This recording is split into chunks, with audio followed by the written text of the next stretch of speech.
There's a profound truth that can change your life forever. Nothing around you is real until you decide it is. The world you're living in isn't solid, fixed, or waiting for you to figure it out. It's waiting for you to observe it into existence. This isn't just spiritual poetry, it's rooted in quantum physics.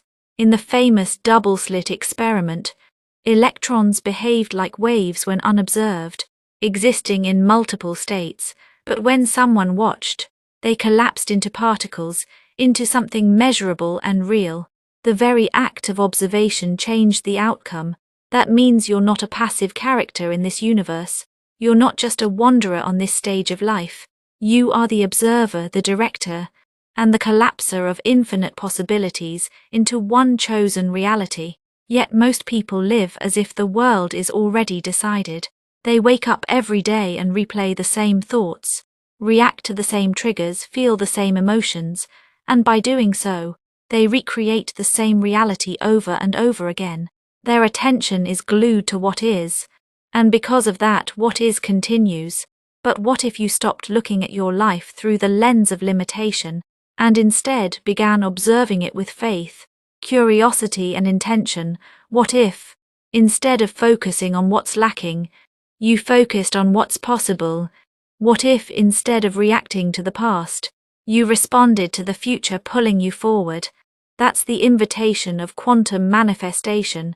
Reality isn't something that happens to you, it happens through you.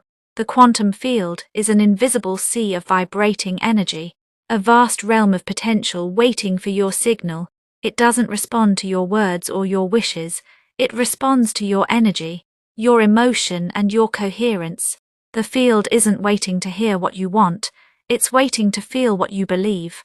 So where is your attention? Because your attention is like a flashlight, it chooses which version of reality to light up. Are you shining it on fear, doubt, and limitation, or are you illuminating trust, vision, and gratitude? You can't fake this. Your emotions are the real signal. Every time you emotionally engage with a thought, you observe it. Every time you dwell on what's not working, you energize it. But when you tune into what's possible, even if it hasn't happened yet, you draw it closer. You begin collapsing that possibility into your reality. This isn't fantasy, it's quantum fact.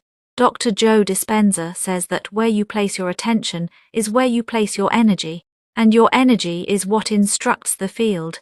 It's not about forcing change from the outside. It's about becoming the observer who already sees change on the inside. It's about trusting that this reality is fluid, responsive, and always shaping itself according to your focus.